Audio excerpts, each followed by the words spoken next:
Hey everybody, this is Justine, your host of Mentally a Badass. What is up, mother duckers? This is your mentally unstable girl, Justine, the host of Mentally a Badass.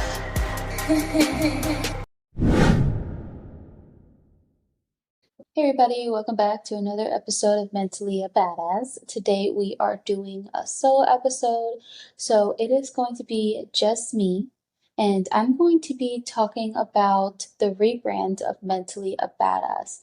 Sorry if you hear stuff in the background. Anyway, when I originally started Mentally a Badass back in 2021, I had a whole completely different idea of what I wanted Mentally a Badass to stay for.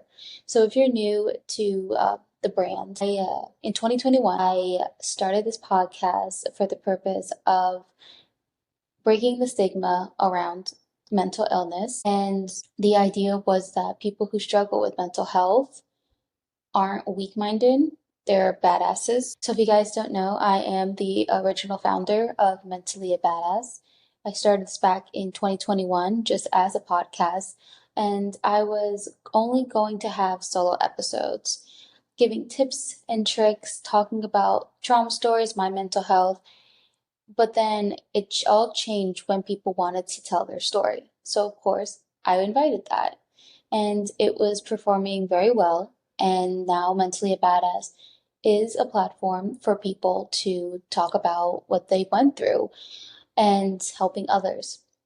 So, as I said, I started in 2021, and the mission statement was actually, I'm trying to think if I even had like an exact mission statement. I don't know, but I think it was if you struggle with your mental health, you're not weak minded, you're badasses. So, that was the whole idea, and that was the message. From there, in 2022, I opened up an Instagram account for Mentally a Badass to promote the podcast. I started to post relatable reels that had to do with like my mental health struggles. If you don't know, I'm diagnosed with bipolar 2 and ADHD, BPD, all the alphabets, honestly. So I'm a huge person. If you know me personally, I'm all about humor. And honestly, you probably got that from the intro.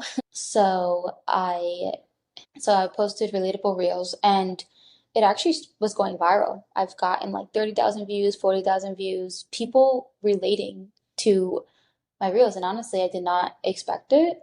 So I was like, wow, I'm actually like gaining an audience from this. So I wanted to obviously keep posting and keep going. However, naturally, I have another job that I have to obviously attend to in order to pay bills.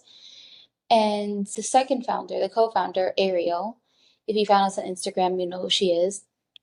She is my friend that I've met back in 2018. And over the years, she has been like my partner in crime when it comes to creativity. And she gives me a lot of ideas when it comes to the Mentally a Badass brand, such as the coloring book that I created, which by the way, if you do want to see that on Amazon. And so she was always like in the background giving me these ideas and having a lot of ideas for a lot of stuff that I put out for the brand. So I thought to myself, oh, let me ask if she wants to do this with me. And I asked her, and she was totally down. So I was like, okay, let's split the brand 50-50, and let's do this together. Let's grow this brand. And ever since I took her on, we've grown over the years. So she is great at, being an artist, drawing, writing, and I'm great when it comes to humor, writing, big ideas, and such.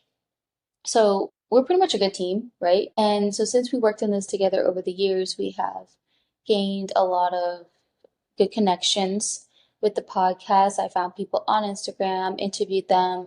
I've interviewed like notable people such as authors, former NBA artists, singers. Like I've had multiple different people on my podcast because I believe that mental health does not discriminate. Over time, I've interviewed probably at least 50 people over the years, which I think back like, oh my gosh, like that's a lot, like 50 people. I have 50 stories on this podcast. And it's honestly amazing. Like it truly is. And I feel like, the more guests I have on here, the more conversations that we have. the more that this is going to be normalized. On social media, mental health it is spoken about. I do see it, but also like I'm in that mental health world versus like if you compare mental health versus like lifestyle and beauty, it's not as saturated. And, not everybody follows that because a lot of people to step away from the conversation because it's uncomfortable. And naturally, a human being wants to do what is comfortable. However, since some people don't want to do what is comfortable, sorry, some people don't want to do what is uncomfortable, it hurts other people. Hello, Mother Duckers. Pausing the podcast here because I have a lot to say, a lot of announcements here. So giddy up, let's go. If you're on Apple Podcasts, leave us a review. If you're on Spotify, leave us a rating. And if you're on YouTube, leave us a comment. Tell us what you like or tell us what you fucking hate. But also be a little nice because I don't feel like crying in the corner tonight. Second, we have a clothing line. Yes, clothing line where we have unique designs by our co-founder, Ariel. And lastly, if you want us to slide into your emails, we have a monthly newsletter. So everything is in the description. Go ahead and take a look. And yeah, let's get back to the show. Me growing up, I didn't have the internet where people were talking about their stories and such. I would say the anytime I did have that was Tumblr, if anybody remembers Tumblr. I think that was really the only website where people talked about uncomfortable things, would post uncomfortable things, be more on the edge. And coming to think about it, when I was like 16 years old, I did actually post a video where I spoke about my experience like being bullied and feeling worthless and such. And the way that the message came across, the way the message was told was index cards. This was actually a trend back in 2011 where people would do videos like and writing their story on index cards. And that from my memory is like kind of where it started. And then, so I really think about it, I've been kind of doing this since I was like 16. But so my point is we want to normalize the conversation by making it not a taboo type of thing. So I will get to more of what our new mission statement is, but I want to transition into talking about our clothing line. And you may be wondering why a clothing line, right? So fashion has always been something that I've been very interested in. I feel it's a great way to express your emotions.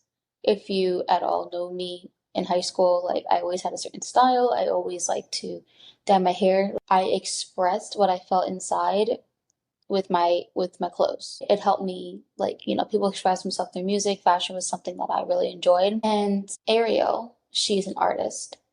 So it's a way to put both our dreams and passions together. My dream of having an apparel line and her dream of having her art out there. So it's actually great. And we put both our passions together.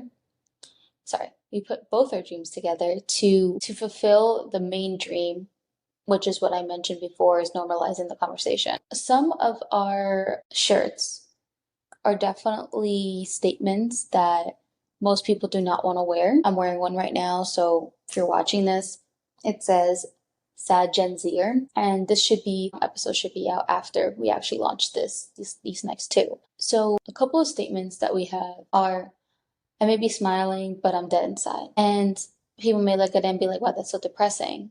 But it's not meant to depress people. It's meant to just give awareness of this is how some people feel. And it's okay to have these feelings. And wearing it on a shirt just shows that you're having this confidence, that you're having the courage of expressing that, and you're not going to let society get to you. You're going to be your most authentic self. Because over the years, I've learned on social media that when you're your most authentic self, that is when people respect you more. In a way, of course, naturally, it depends who you're talking to. But that's what I've learned since I started on social media. And another one that we have is, I'm not lazy, I'm just surviving. we notice some nasty words that some people from society say to people who are struggling like with depression. They call them lazy. And it's not okay. People who have depression, it feels like a whole weight on the side of you where you can't even get out of bed. You have little zero to little motivation. Your coping mechanism just kind of goes out the window. It feels impossible. It feels like you're sick. And if you have a cold or in sick any other physical way, you don't have the energy to actually clean, say. Depression is the same thing. Like I don't care what people say, like you feel sick. You do. It's just you feel it in more of the brain than you feel in other parts of your body. It keeps you from doing your daily task. So my point is like we need to stop thinking that this is different. It's not. Having depression and having days where you're completely like you can't do anything should be treated the same way as you have a cold. I really believe that. We need to change people's mindsets. We need to change the way people think. And a lot of people may look at this brand and think, oh, they're so negative. Oh, they're so toxic or oh, they're so pessimistic. Like I've had people, not a lot, but I have some people that may think that we're being too pessimistic and we need to be spreading positivity and such, which to an extent, of course, like that's obviously very important. But the thing that's different between our brands and like another brand such as Self Care for Everyone and Happiness Project is that we're not afraid of talking about the raw stuff that most people do not like talk about. Stuff that's like in your mind, you don't share. And if you think about it, like society teaches you to keep all your problems to yourself. Don't tell everyone your problems because you're gonna burden them. Why? Like who decided this? You know what I mean? The person who probably decided this probably just didn't like how it felt and was like, let me go tell everybody to think the same way. Because honestly, psychologically, you if there is an authoritative person like telling you something, sorry, if there is someone that is an authority telling you something, naturally you're going to believe it because you think that's the right answer. It doesn't mean it's the right answer. I know, yes, you could be listening to me and you could be thinking the exact same thing, but I want to encourage you to think for yourself. I want you to really think about how what you actually truly believe in yourself because to an extent, an environment can influence your beliefs, but then you have the ability to choose if you want to keep having those beliefs or if you want to change your mindset. And if you're someone who does have that mindset where you want people to just keep to yourself and don't burden others, and you're listening to this just proof right here that you want change. So hello, hi. But basically, the brand, we want to be, I don't know if it's really, I don't want to say reckless. I don't want to say reckless because we obviously have a lot of thought in mind when we do things. We don't try to do anything to disrespect the community or do anything that's like mocking or illegal or anything wrong. Like we think everything through when we do things, but we're not afraid to think outside the box. We're not afraid to try new things. We're not afraid to put ourselves out there because at the end of the day, someone has to do it. We know that our shirts are not for everybody, and that's completely fine. But we feel that it can help when it comes to this stigma because if you go out and you're wearing the shirt that I'm wearing right now, said Gen Z, right? People will look at it and they can think two different things. They can think, wow, that's such a cool style, or wow, that's actually really funny, or like, wow, like she has that courage to wear a shirt like that. Or they can think, just not think much of it, just not think at all. It doesn't faze them, right? The likelihood of them looking at the shirt and thinking negative about it is pretty rare. So probability wise, it does more good than harm. And if they look at it and they're like, wow, like that's like that person's really open about their mental health, it encourages them to do the same thing. That's just typical, like, I guess, sociology. I don't know if I'm using the right word, I'm sorry. Like, it's psychology, sociology, society, like, all of that. Like,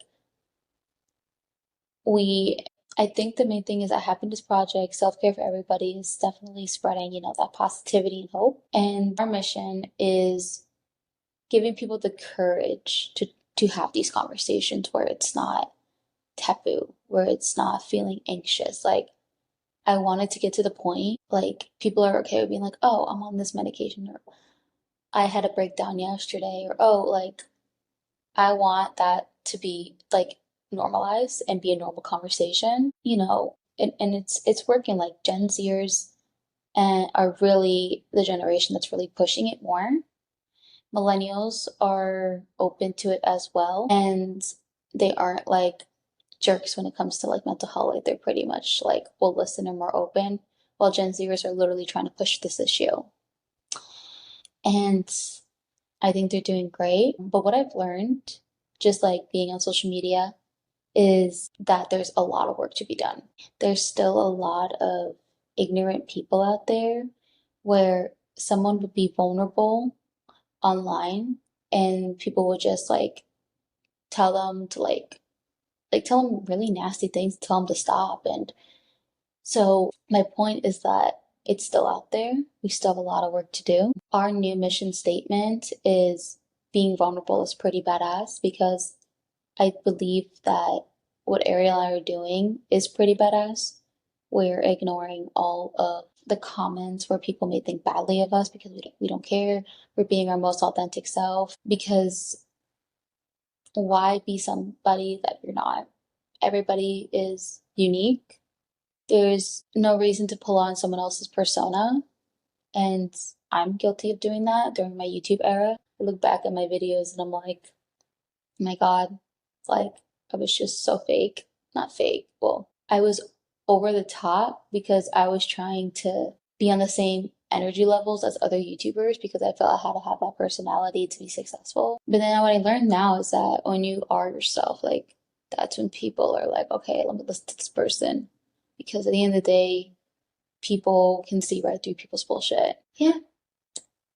So I just felt like this was an appropriate episode to film, because I do feel like there may be some disconnect on what we're trying to do, what's our point, like who we are as mentally a badass, like what this brand is all about. So I just felt like there's only so much you can say in a reel and in a post. So this podcast is a way for me to really connect with you guys. And I feel like I haven't had enough of that. I feel like we kind of lack that connection. So I just felt like it was appropriate for me to make this. But anyway, so I'm going to end it here. If you are interested in purchasing from our clothing line, I will leave the link in the description, but it's very simple, mentallyabadass.com. If you want to be on the podcast and bring your story, I will leave the link to the application. I would love to meet new people and talk to people and bring your story on, being part of the whole project. If you are on Spotify or Apple, please follow us. Give us a review. That would help push this podcast out to a lot more people, which is the goal, because podcasts are only successful when people help us become successful. So yeah, hope you guys have a good rest of your day.